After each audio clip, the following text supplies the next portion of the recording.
ఆకాశవాణి ప్రాంతీయ వార్తలు చదువుతున్నది కనపర్తి రాణి. ముఖ్యాంశాలు. ఉపాధిపై నిర్వహించే బడ్జెట్ అనంతర వెబినార్లో ప్రధానమంత్రి నరేంద్ర మోదీ ఈరోజు పాల్గొంటారు. ఆంధ్రప్రదేశ్ పునర్నిర్మాణం కోసం కూటమి ప్రభుత్వం కృషి చేస్తోందని ముఖ్యమంత్రి నారా చంద్రబాబు నాయుడు పేర్కొన్నారు. విదేశాల్లో వైద్య విద్యార్థుల సమస్యలను పరిష్కరించేందుకు ఆంధ్రప్రదేశ్ ప్రభుత్వం చర్యలు తీసుకుంటోందని ఆ శాఖ మంత్రి సత్యకుమార్ యాదవ్ తెలిపారు. తెలంగాణలో ఇంటర్మీడియట్ పరీక్షలు ఈ రోజు నుంచి ప్రారంభమవుతున్నాయి. ఐసీసీ ఛాంపియన్స్ ట్రోఫీలో భాగంగా భారత్ ఆస్ట్రేలియా జట్ల మధ్య జరిగిన తొలి సెమీఫైనల్ క్రికెట్ మ్యాచ్లో భారత్ విజయం సాధించింది. వార్తల వివరాలు. ఉపాధిపై నిర్వహించే బడ్జెట్ అనంతర వెబినార్లో ప్రధానమంత్రి నరేంద్ర మోదీ ఈరోజు పాల్గొంటారు. దృశ్య మాధ్యమం ద్వారా జరిగే ఈ కార్యక్రమంలో సభను ఉద్దేశించి ప్రధానమంత్రి ప్రసంగిస్తారు. ప్రభుత్వం, పరిశ్రమలు, విద్యా సంస్థలు, పౌరుల మధ్య సహకారాన్ని పెంపొందించేందుకు ఈ సదస్సును నిర్వహిస్తున్నారు. మరోవైపు గుజరాత్ పర్యటనలో భాగంగా వన్యప్రాణుల పునరావాసం, సంరక్షణ కేంద్రమైన వంతారాను ప్రధానమంత్రి నిన్న ప్రారంభించారు. వన్యప్రాణి సంరక్షణ కేంద్రంలో పునరావాసం పొందుతున్న వివిధ రకాల జంతువులతో ప్రధానమంత్రి సరదాగా గడిపారు. సింహాల పిల్లలకు, జిరాఫీలకు ఆహారం అందించారు. అలాగే జంతువుల కోసం ఏర్పాటు చేసిన ఎంఆర్ఐ, సిటీ స్కాన్, ఐసీయూ వంటి సదుపాయాలు కలిగిన పశు వైద్య వన్యప్రాణుల ఆసుపత్రిని ప్రధానమంత్రి సందర్శించారు. ఆంధ్రప్రదేశ్ పునర్నిర్మాణం కోసం కూటమి ప్రభుత్వం కృషి చేస్తోందని ముఖ్యమంత్రి నారా చంద్రబాబు నాయుడు పేర్కొన్నారు. గుంటూరు జిల్లా మంగళగిరిలోని తెలుగుదేశం పార్టీ ప్రధాన కార్యాలయంలో ఏర్పాటు చేసిన ఎమ్మెల్సీ ఎన్నికల విజయోత్సవ సభలో గత రాత్రి ఆయన పాల్గొన్నారు. ఈ సందర్భంగా ముఖ్యమంత్రి మాట్లాడుతూ రాష్ట్రానికి 6.5 లక్షల కోట్ల రూపాయల పెట్టుబడులు వచ్చాయని అన్నారు. ప్రజా సమస్యలకు ప్రజాప్రతినిధులు ప్రాధాన్యతను ఇవ్వాలని చంద్రబాబు నాయుడు తెలియజేస్తూ, ఈ ఐకమత్యం శాశ్వతంగా ఉండాలి. ఒకరిని ఒకరు గౌరవించుకునే మంచి సాంప్రదాయానికి మీరు శ్రీకారం చుట్టాలి. కలిసి పనిచేయాలి. ఏవైతే ప్రజల ఆస్పిరేషన్స్ ని ఫుల్ఫిల్ చేస్తున్నాయి, మనం ఎప్పటికప్పుడు ముందుకు పోయే బాధ్యత తీసుకుంటాం. ఏ వ్యక్తి అయినా రాజకీయాల్లో ప్రజలకు మంచి చేస్తే, ప్రజలతో మనం ఉన్నామని నమ్మితే ప్రజలు వదిలిపెట్టరు. కాగా ముఖ్యమంత్రి ఈరోజు ఢిల్లీలో పర్యటించనున్నారు. ఈ పర్యటనలో భాగంగా పలువురు కేంద్ర మంత్రులతో సమావేశమై రాష్ట్రానికి సంబంధించిన పలు అంశాలపై చర్చిస్తారని అధికారులు తెలిపారు. ఆంధ్రప్రదేశ్లో శాసనసభ బడ్జెట్ సమావేశాలు కొనసాగుతున్నాయి. సమావేశాల్లో భాగంగా ఈరోజు పలువురు సభ్యుల ప్రశ్నోత్తరాలకు మంత్రులు సమాధానమిస్తారు. ఇదిలా ఉండగా శాసనసభ సమావేశాల్లో భాగంగా నిన్న విదేశాల్లో వైద్య విద్యా సమస్యలపై సభ్యులు అడిగిన ప్రశ్నలకు వైద్య ఆరోగ్య శాఖ మంత్రి సత్యకుమార్ యాదవ్ సమాధానమిచ్చారు.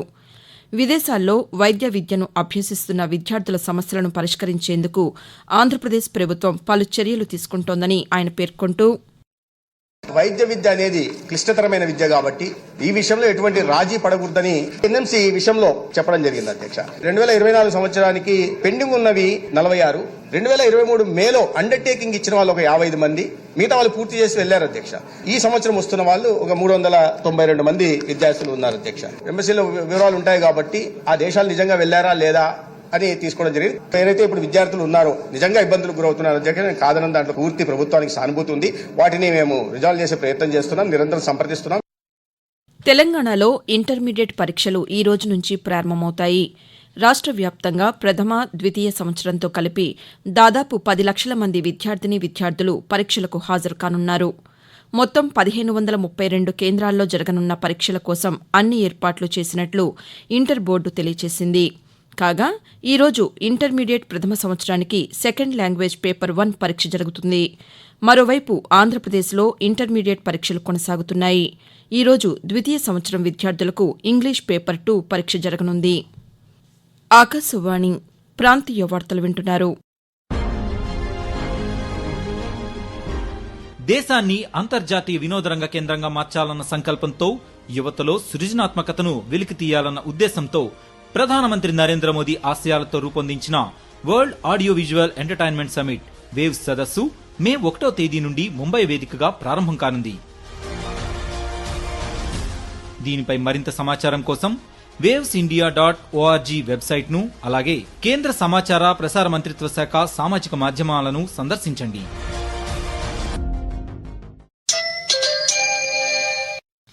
ఢిల్లీ పర్యటనలో భాగంగా తెలంగాణ ముఖ్యమంత్రి రేవంత్ రెడ్డి నిన్న కేంద్ర ఆహార వినియోగదారుల వ్యవహారాల శాఖ మంత్రి ప్రహ్లాద్ జోషితో సమావేశమయ్యారు. ఈ సమావేశంలో తెలంగాణ పౌర సరఫరాల శాఖ మంత్రి ఉత్తమ్ కుమార్ రెడ్డి పాల్గొన్నారు. ఈ సందర్భంగా రాష్టంలో ధాన్యం బకాయిలను చెల్లించేందుకు చర్యలు తీసుకోవాలని కేంద్ర మంత్రి కోరారు. సమావేశం అనంతరం ఉత్తమ్ కుమార్ రెడ్డి పాతికేయులతో మాట్లాడుతూ పిఎం కుసుమ్ స్కీమ్ కింద ఈ సోలార్ ప్రాజెక్ట్స్ మహిళా సంఘాలకు కూడా తెలంగాణలో ఏర్పాటు చేస్తున్నాము.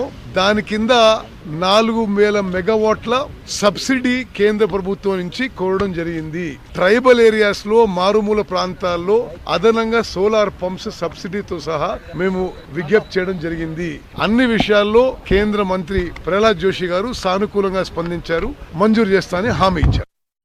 భారత్ను అంతర్జాతీయ వినోద రంగానికి కేంద్రంగా మార్చేందుకు world audio visual entertainment waves 2025 సదస్సును ముంబైలోని జియో వరల్డ్ గార్డెన్స్లో మే 1 నుంచి 4వ తేదీ వరకు కేంద్ర ప్రభుత్వం నిర్వహించనుంది.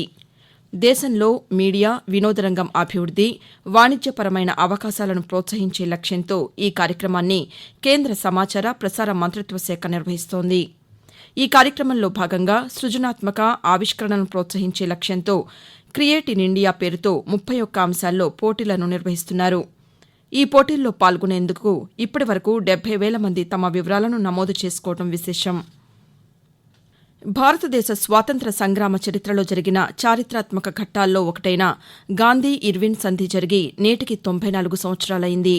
1931 మార్చి 5వ తేదీన జాతిపిత మహాత్మాగాంధీ అప్పటి బ్రిటిష్ వైస్రాయ్ లార్డ్ ఇర్విన్తో ఒడంబడిక చేసుకున్నారు. ఈ ఒప్పందం ప్రకారం తీర ప్రాంతాల్లోని భారతీయులు ఎలాంటి పన్ను లేకుండా ఉప్పు తయారు చేసుకోవడానికి, శాంతియుత ధర్నాలు చేయడానికి, రాజకీయ ఖైదీలను విడుదల చేయడానికి, స్వాధీనం చేసుకున్న భారతీయుల ఆస్తులను తిరిగి ఇవ్వడానికి ఇర్విన్ అంగీకరించారు. ఈ ఒప్పందంతో భారతదేశంలో బ్రిటిష్ పాలనకు వ్యతిరేకంగా గాంధీ మహాత్ముడు చేపట్టిన ఉప్పు సత్యాగ్రహాన్ని విరమించుకున్నారు. ఐసీసీ ఛాంపియన్స్ ట్రోఫీలో భాగంగా దుబాయ్ వేదికగా భారత్, ఆస్ట్రేలియా జట్ల మధ్య నిన్న జరిగిన తొలి సెమీఫైనల్ క్రికెట్ మ్యాచ్లో భారత్ విజయం సాధించింది. టాస్ గెలిచి బ్యాటింగ్ ఎంచుకున్న ఆస్ట్రేలియా 49.3 ఓవర్లలో 264 పరుగులకు ఆలౌటైంది. అనంతరం 265 పరుగుల లక్ష్యంతో బ్యాటింగ్ చేసిన భారత జట్టు 48.1 ఓవర్లలో 6 వికెట్ల నష్టానికి 267 పరుగులు చేసి ఆస్ట్రేలియాపై విజయం సాధించింది. దీంతో ఛాంపియన్స్ ట్రోఫీలో వరుసగా మూడోసారి భారత్ ఫైనల్కు చేరింది. వాతావరణం. ఆంధ్రప్రదేశ్ యానాంలో దిగువ ట్రోపో ఆవరణంలో ఆగ్నేయ నైరుతి గాలులు వీస్తున్నాయని అమరావతి వాతావరణ కేంద్రం తెలిపింది. దీని ప్రభావంతో ఆంధ్రప్రదేశ్లో పొడి వాతావరణం కొనసాగుతుందని పేర్కొంది. సాధారణం కంటే అధిక ఉష్ణోగ్రతలు నమోదయ్యే అవకాశం ఉందని వాతావరణ శాఖ అధికారి ఎల్ నారాయణ తెలుపుతూ, దిగువ ట్రోపో ఆవరణంలో కోస్తా ఆంధ్రప్రదేశ్ మరియు యానాం మరియు రాయలసీమల్లో ఆగ్నేయ మరియు నైరుతి దిశగా గాలులు వీస్తున్నాయి. వీటి ఫలితంగా ఉత్తర కోస్తా ఆంధ్రప్రదేశ్ మరియు యానాం, దక్షిణ కోస్తా ఆంధ్రప్రదేశ్ మరియు రాయలసీమలలో ఈరోజు పొడి వాతావరణం ఏర్పడే అవకాశం ఉంది. గరిష్ట ఉష్ణోగ్రతలు క్రమంగా 1 నుంచి 2 డిగ్రీల సెంటీగ్రేడ్ ఎక్కువగా నమోదయ్యే అవకాశం ఉంది. మరోవైపు తెలంగాణతో పాటు హైదరాబాద్ పరిసర ప్రాంతాల్లో గరిష్ట ఉష్ణోగ్రతలు నమోదవుతాయని హైదరాబాద్ వాతావరణ కేంద్రం వెల్లడించింది. ప్రాంతీయ వార్తలు ముగించే ముందు ముఖ్యాంశాలు మరోసారి. ఉపాధిపై నిర్వహించే బడ్జెట్ అనంతర వెబినార్లో ప్రధానమంత్రి నరేంద్ర మోదీ ఈరోజు పాల్గొంటారు.